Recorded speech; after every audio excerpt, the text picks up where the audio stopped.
బిజినెస్కి స్టార్టప్కి అసలు తేడా ఉందా లేదా? ఈ రెండు ఒకటేనా? అంతేకాకుండా స్టార్టప్ కావాల్సిన ఫండింగ్ ఎవరు చేస్తారు, దీంట్లో ఉన్న స్టేజెస్ ఏంటి అనే విషయాలు మనం ఈరోజు ఈ వీడియోలో తెలుసుకోబోతున్నాం. This is Satya Gumapu. Welcome to Telugu finance TV.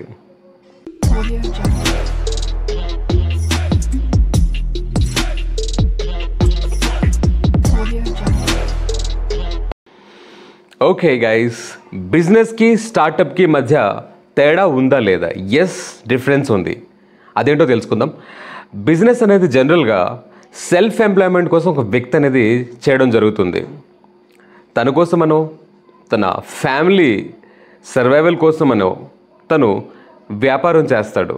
దాన్ని జనరల్గా మనం చూస్తే కనుక ఏదైనా ఒక షాప్ ఓపెన్ చేయడమో, ఏదైనా ఒక ఫ్రూట్స్ మండి పెట్టడమో, ఏదైనా చిన్న రెస్టారెంట్ ఓపెన్ చేయడమో, ఏదైనా ఒక ఫుడ్ స్టాల్ రన్ చేయడమో, సో ఈ కేటగిరీ అంతా బిజినెస్లో కన్సిడర్ చేయడం జరుగుతుంది. వేరేస్ స్టార్టప్ విషయంలో కనుక మనం ఆలోచిస్తే it's purely different than a business model. దీంట్లో ఏం జరుగుతుందంటే ఇది సంథింగ్ బిగ్, ఒక బ్రాండ్ క్రియేట్ చేస్తుంది. ఇది స్టార్ట్ అవ్వడం గల కాజ్ డిఫరెంట్ ఉంటుంది. సోషల్ ప్రాబ్లమ్ ఏదైనా ఒక ఎగ్జిస్టింగ్ సోషల్ ప్రాబ్లమ్ సొల్యూషన్ తీసుకురావడం కోసం మనం ఒక మల్టీనేషనల్ లెవెల్లో ఇది గ్రో అయ్యే విజన్తో ప్రారంభించడం జరుగుతుంది. ఇది మొదటి రోజు నుంచే ఒక ప్రైవేట్ లిమిటెడ్ ఫామ్గా ఎస్టాబ్లిష్ చేయడం, ఇంటలెక్చువల్ ప్రాపర్టీ రైట్స్ తీసుకురావడం, ఒక సిస్టమేటిక్ వేలో దీన్ని ఎస్టాబ్లిష్ చేయడం జరుగుతుంది. అంటే చాలా స్టార్టప్స్ డే వన్ నుంచే ప్రాఫిటబుల్గా ఉండాలని లేదు, కానీ బిజినెస్లో డే వన్ నుంచే వారు ప్రాఫిట్ ఎక్స్పెక్ట్ చేయడం జరుగుతుంది. మ్యాక్సిమం 2 or 6 months వరకు వెయిట్ చేస్తారు. ఒకవేళ అది ప్రాఫిటబుల్గా అనిపించకపోతే దాన్ని షట్ డౌన్ చేయడం జరుగుతుంది. కానీ స్టార్టప్స్లో ఏంటంటే ఎప్పుడైతే కనుక బిజినెస్ ఉండదో, సేల్స్ ఉండదో, అప్పుడు మన వాళ్ళు ఫండ్ రేస్ చేసుకుని, అంటే ఒక రకంగా లోన్స్ తీసుకొచ్చి మనీ తీసుకొచ్చి బయట నుండి దాన్ని రన్ చేయడానికి ప్రయత్నిస్తారు. ఎందుకంటే వారి యొక్క విజన్, ఎయిమ్ చాలా డిఫరెంట్గా ఉంటుంది, విచ్ ఇస్ వెరీ బిగ్. జనరల్గా ఇవి బ్రాండ్స్గా, పెద్ద పెద్ద బ్రాండ్స్గా ఎస్టాబ్లిష్ అవుతూ కనిపిస్తుంటాయి. వేరే బిజినెస్లలో ఒక ఏరియాలో వారు సక్సెస్ అయినా అంతవరకే నియమితమైపోయి ఉండడం మనకి కనిపిస్తూ ఉంటుంది. ఇది ఒక మేజర్ డిఫరెన్స్గా మనం ఇక్కడ గమనించవచ్చు. ఇప్పుడు మనం లోన్స్ గురించి తెలుసుకుందాం. లోన్స్ విషయంలోకి వస్తే కనుక బిజినెసెస్ కావాల్సిన లోన్స్ గవర్నమెంటే తమ యొక్క డిఫరెంట్ స్కీమ్స్ ద్వారా బిజినెసెస్ని ఎంకరేజ్ చేయడం కోసమై మార్కెట్లో ఎన్నో రకాల స్కీమ్స్ని వారు తీసుకొస్తడం జరుగుతుంది. ముఖ్యంగా మనం చూసుకుంటే కనుక ముద్రా స్కీమ్ అని, లేదంటే పిఎంఈజీపీ ప్రధానమంత్రి ఎంప్లాయ్మెంట్ జనరేషన్ ప్రోగ్రామ్ అని, తర్వాత లేడీస్ కోసం అయితే ఉద్యోగిని స్కీమ్ అని, ఇలా డిఫరెంట్ స్కీమ్స్ గవర్నమెంట్ ఇస్తుంది. అండ్ బ్యాంక్స్ కూడా వారు తమ లెవెల్లో బిజినెస్ లోన్స్ అనేది ఇవ్వడం కూడా జరుగుతుంది. సో ఈ విధంగా వారు ఫండ్స్ తెచ్చుకుంటారు. ఇట్స్ ప్యూర్లీ లైక్ మీరు లోన్ తీసుకున్నట్టే. లోన్ తీసుకుని ఒక సమ్ ఇంట్రెస్ట్ రేట్లో వారు మీకు రీపేమెంట్ డ్యూరేషన్లో మీరు రీపే చేయాల్సి వస్తుంది బిజినెసెస్లో. బట్ స్టార్టప్స్లో ఎలా ఉంటుందంటే మీరు ఇక్కడ ఫండ్ రైజింగ్ అంటాం మనం. ఇక్కడ ఫండ్ రైజింగ్ అంటే మీకు ఫండ్ అనేది మీ యొక్క ఆపరేషన్స్కి లేదా మీ యొక్క బిజినెస్ స్కేల్ చేయడానికి ఆర్ ఎక్స్పాండ్ చేయడానికి అయితే మీకు ఫండ్ ఇవ్వడం జరుగుతుంది.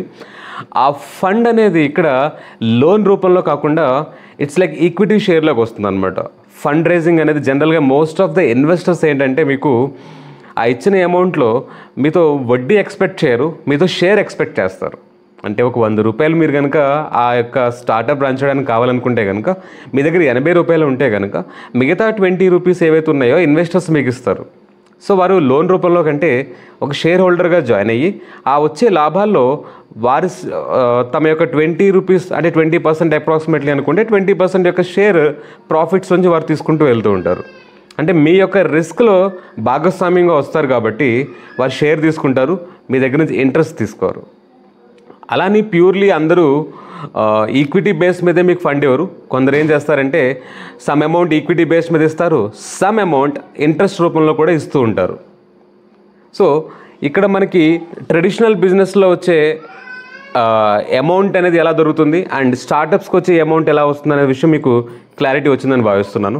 ఇప్పుడు మొట్టమొదటిగా మనం స్టార్టప్ ఫండింగ్ అంటే తెలుసుకుందాం. స్టార్టప్ ఫండింగ్ వచ్చి మనం ముందుగా మాట్లాడుకున్నట్టుగా ఈ కొత్తగా మొదలైన స్టార్టప్స్ ఏవైతే ఉంటాయో వాటికి కావాల్సిన అమౌంట్ అనేది మార్కెట్లో ట్రెడిషనల్ ఫైనాన్షియల్ ఇన్స్టిట్యూట్స్ ఏవైతే బ్యాంక్స్ వగైరా ఉంటాయో వారి దగ్గర నుంచి కాకుండా already successful or established business man ఎవరైతే ఉంటారో వారు మీకు లోన్స్గా ముందుగా చెప్పుకున్నట్టుగా ఈక్విటీ షేర్ ద్వారా కానీ సమ్ పర్సంటేజ్ ఇంట్రెస్ట్ బేస్డ్గా కానీ మీకు ఇవ్వడం జరుగుతుంది. దాన్ని ఫండ్ రైజింగ్ అంటారు. దీంట్లో స్టేజెస్ ఏంటనేది మనం ముందుగా ఇప్పుడు తెలుసుకుందాం.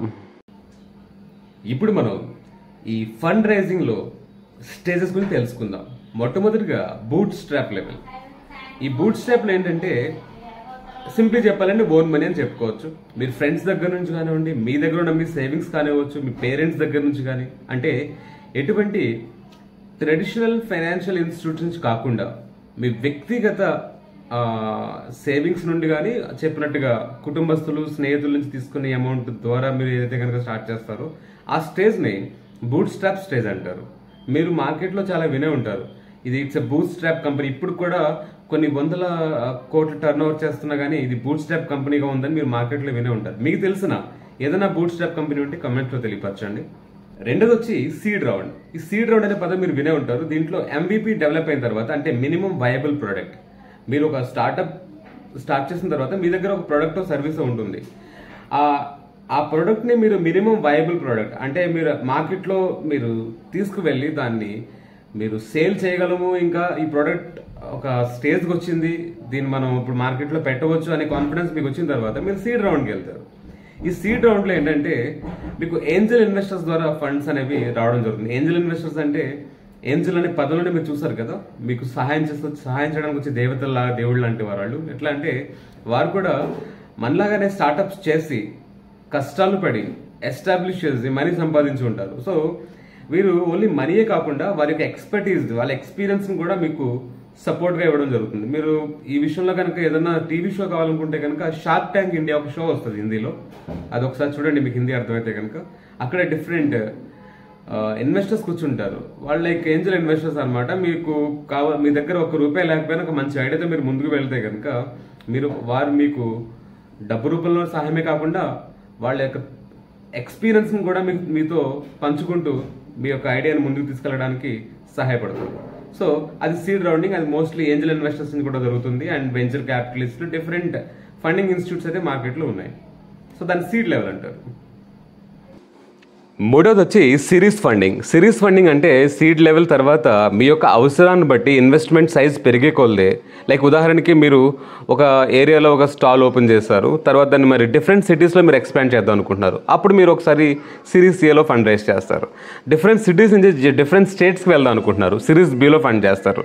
డిఫరెంట్ స్టేట్స్ నుంచి లైక్ డిఫరెంట్ నేషన్స్కి వెళ్దాం అనుకుంటున్నారు, లైక్ వేరే కంట్రీలో కూడా స్టార్ట్ చేద్దాం అనుకుంటున్నారు, సిరీస్ Bకి వెళ్ళొచ్చు, Cకి వెళ్ళొచ్చు. సో ఆ విధంగా మీ యొక్క అవసరాన్ని బట్టి, బిజినెస్ సైజుని బట్టి మీరు డిఫరెంట్ ఫండ్ రైజ్ అయితే చేసి, డిఫరెంట్ రౌండ్స్ అయితే అటెండ్ చేసి మీ యొక్క బిజినెస్ని పిచ్ చేసి మీరు ఫండ్స్ని అయితే తీసుకొస్తూ ఉంటారు. జనరల్గా ఏంటంటే సిరీస్ F వరకు వెళ్ళేటప్పటికి మీరు IPO సైజ్గా ఎదిగిపోతారు. అంటే లాస్ట్లో ఫైనల్గా మనం ఆడితే IPO సైజ్. IPOలో ఏంటంటే ఇనిషియల్ పబ్లిక్ ఆఫర్. ఈ లాస్ట్ స్టేజ్ IPOలో ఏంటంటే మీరు ఇప్పటి వరకు ఫ్రెండ్స్ నుంచో, ఏంజల్ ఇన్వెస్టర్స్ నుండో, లేదా వెంచర్ క్యాపిటలిస్ట్ లేదా ఫైనాన్షియల్ డిఫరెంట్ ఇన్వెస్టర్స్ నుంచి మీరు ఫండ్స్ రైజ్ చేస్తారు. కానీ IPOలో ఏంటంటే పబ్లిక్ నుంచి మీరు ఫండ్ రైజ్ చేస్తారు. ఇనిషియల్ పబ్లిక్ ఆఫరింగ్ ద్వారా మీరు మీ యొక్క బ్రాండ్ని మార్కెట్లో లిస్ట్ చేస్తారు. NSE BSE ద్వారా మీరు లిస్టింగ్ అయిన తర్వాత మీకు కావాల్సిన ఫండ్స్ ఇక్కడ నుండి మీకు పబ్లిక్స్ నుంచి రైజ్ చేస్తారు. ఎలా అంటే ఇప్పటి వరకు మీరు ఒక ప్రైవేట్ లిమిటెడ్ ఫామ్గా ఉంటారు, కానీ ఒకసారి మీరు లిస్టింగ్ అవ్వాలంటే మీరు పబ్లిక్ లిమిటెడ్ ఫామ్గా మారి లిస్ట్ అవుతారు. ఆ పాయింట్ నుండి మీరు చాలా ఒక బిగ్గెస్ట్ స్టేజ్కి రీచ్ అయిపోయారని అర్థం. ఇక్కడ నుంచి మీరు పబ్లిక్ నుంచి మనీ తీసుకుని మీ బిజినెస్ని గ్రో చేయడం, వచ్చిన లాభాలని షేర్స్లో ప్రాఫిట్స్ ద్వారా పబ్లిక్ మీరు రిటర్న్ ఇవ్వడం అనేది ఇక్కడ కనబడుతుంది. సో గైస్, మీకు తెలిసిన ఒక మంచి కంపెనీ పేరు ఇక్కడ కమెంట్స్లో తెలియపరచండి. బూట్ స్ట్రాప్ నుంచి IPO లెవెల్కి రీచ్ అయ్యి మీకు బాగా అలవాటు, మీరు రెగ్యులర్ లైఫ్లో మీరు వాడుతున్న ప్రోడక్ట్ ఏదైనా ఉంటే కమెంట్స్లో తెలియపరచండి. సో చాలా షార్ట్ అండ్ స్వీట్గా నేను మీకు ఫండ్ రైజెస్ స్టేజెస్ గురించి చెప్పాలని భావిస్తున్నాను. Simply boot strap, seed level and series IPO level వరకు మీకంటూ ఒక స్టార్టప్ ఆలోచన ఉంటే కనుక ఈ ఇన్ఫర్మేషన్ మీకు చాలా యూస్ఫుల్ అవుతుందని భావిస్తున్నాను. ఇలాంటి మరెన్నో వీడియోస్ కోసం stay tune to Telugu finance TV. Signing off, Satya Gummapu.